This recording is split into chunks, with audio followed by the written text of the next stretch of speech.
देश भर में इन दिनों सीएए कानून को लेकर चर्चाओं का बाजार गर्म है। देश का एक तबका इस कानून का विरोध कर रहा है, तो वहीं दूसरी तरफ एक तबका कानून के लागू होने पर जश्न मना रहा है। तो आइए सबसे पहले जानते हैं क्या है नागरिकता संशोधन अधिनियम यानी सीएए।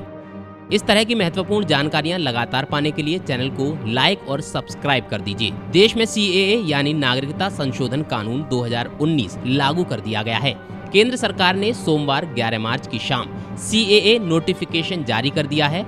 दिसंबर 2019 में जो कानून तगड़े विरोध के बीच संसद में पास हुआ था, उसे अब 2024 लोकसभा चुनाव से ठीक पहले लागू किया गया है। जिन्हें भारत की नागरिकता चाहिए, उनके अलावा देश के हर नागरिक के लिए सीएए के बारे में जानना जरूरी है। सीएए में कहा गया है कि बांग्लादेश, पाकिस्तान और अफगानिस्तान के हिंदू, सिख, बौद्ध, जैन, पारसी और क्रिश्चियन समुदाय के लोगों को सीएए के जरिए भारतीय नागरिकता देने का प्रावधान है। सीएए कानून के जरिए नागरिकता प्राप्त करने व जानकारी प्राप्त करने के लिए सीएए पोर्टल का एड्रेस है indiancitizenship.online.nic.in।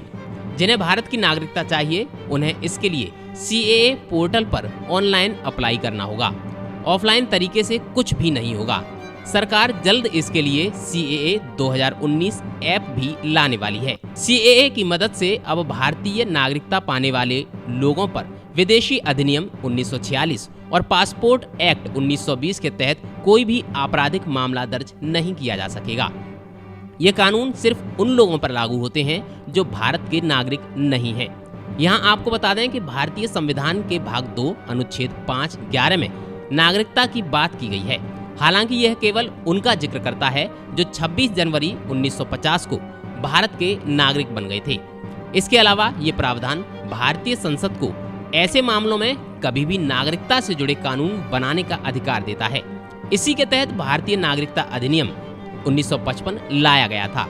इसमें समय समय पर संशोधन करके नागरिकता के नए प्रावधान जोड़े गए या हटाए जाते हैं।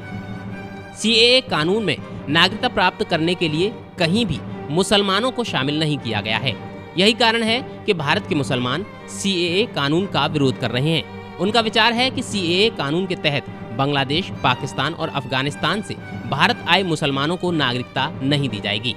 हालांकि भारत सरकार का कहना है कि इन देशों में धर्म के आधार पर उत्पीड़न का शिकार हुए हिंदू, सिख, बौद्ध, जैन, पारसी और क्रिश्चियन समुदाय के लोगों को सीएए के जरिए भारतीय नागरिकता दी जाएगी। जबकि बांग्लादेश, पाकिस्तान और अफगानिस्तान मुस्लिम बाहुल्य होने के कारण वहां धर्म के आधार पर मुसलमानों का उत्पीड़न नहीं किया गया है। इस तरह की जानकारियां प्राप्त करने के लिए वरुण चैनल के साथ लगातार जुड़े रहिए।